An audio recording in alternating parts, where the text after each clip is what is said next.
یہ حضرت حاتم اسم رحمۃ اللہ تعالیٰ علیہ، ان سے کسی نے پوچھا کہ آپ نماز کس طریقے سے پڑھتے ہیں، تو انہوں نے کہا کہ جب نماز کا وقت قریب آتا ہے تو میں کامل وضو کرتا ہوں، یعنی اچھی طریقے سے بالکل سکون سے اچھا وضو کرتا ہوں،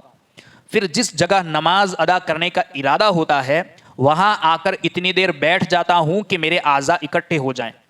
یعنی وہاں تھوڑی دیر میں اپنے آپ کو پورا متوجہ کر لیتا ہوں کہ مجھے نماز پڑھنی ہے، اس جگہ آ کر بیٹھ جاتا ہوں، اتنی دیر بیٹھتا ہوں کہ میرے اعضاء اکٹھا ہو جائیں، اس کے بعد یہ تصور باندھ کر نماز کے لیے کھڑا ہوتا ہوں، یعنی اس کے بعد میں تصور کرتا ہوں، کیسا تصور کہ کعبہ معظمہ میرے سامنے ہے، یعنی میں خانہ کعبہ کے سامنے ہوں، پل صراط میرے قدموں کے نیچے ہیں اور میں پل صراط پر کھڑا ہوں، کیسا تصور کہ خانہ کعبہ سامنے ہے، میں پل صراط کے اوپر ہوں اور جنت میرے دائیں طرف ہے اور جہنم بائیں طرف ہے،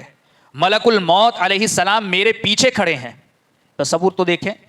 کہ میں خانہ کعبہ کے ایسے ہی انسان اگر خانہ کعبہ کے تصور میں ڈوب کر نماز پڑھے تو خوش اور خضوع کا عالم جدا ہوتا ہے، ایک الگ ہی لطف ہوتا ہے، مگر وہ کہتے ہیں کہ اس کے ساتھ میں یہ بھی تصور کرتا ہوں کہ میں پل صراط پر ہوں تو خیال ادھر ادھر نہیں بھاگتا،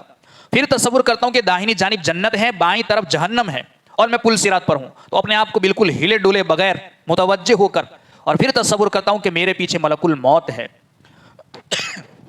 اور میرا یہ گمان ہوتا ہے کہ یہ میری آخری نماز ہے، اور پھر یہ تصور کرتا ہوں کہ یہ میری زندگی کی آخری نماز ہے۔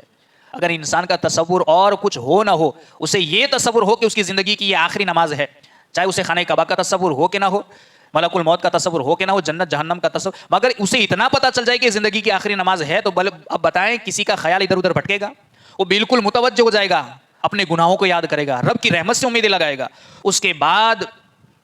پھر میں امید اور خوف کے درمیان قیام کرتا ہوں، یعنی امید بھی ہوتی ہے کہ جنت اور خوف بھی ہوتا ہے کہ دوسری طرف جہنم ہے، امید اور خوف کے درمیان قیام کرتا ہوں اور جیسے تکبیر کہنی چاہیے ویسے تکبیر کہتا ہوں اور ٹھہر ٹھہر کر قرات کرتا ہوں، عاجزی کے ساتھ رکوع کرتا ہوں، ڈرتے ہوئے سجدہ کرتا ہوں، بائیں پنڈلی پر بیٹھ کر اپنے قدم کا پچھلا حصہ بچھا دیتا ہوں اور دایاں قدم انگوٹھے پر کھڑا کر دیتا ہوں، پھر اخلاص کے ساتھ باقی افعال ادا کرتا ہوں۔ اب میں نہیں جانتا کہ میری نماز قبول بھی ہوئی ہے یا نہیں، اور ہماری تو اللہ بہتر جانے کہ ہم نماز میں تو ہوتے ہیں مگر خیال پتہ نہیں کہاں کہاں ہوتا ہے، تو ایسی نمازوں کا ہمیں یقین نہیں کہ ایسی نمازیں قبول ہو گئی ہمارے منہ پر مار دی جائے گی۔ یہ بزرگان دین تو نماز پڑھتے ہیں، پھر اس طریقے سے پڑھتے ہیں خوش اور خضوع کے ساتھ، پھر تصور کرتے ہیں کہ قبول ہوئی یا نہیں۔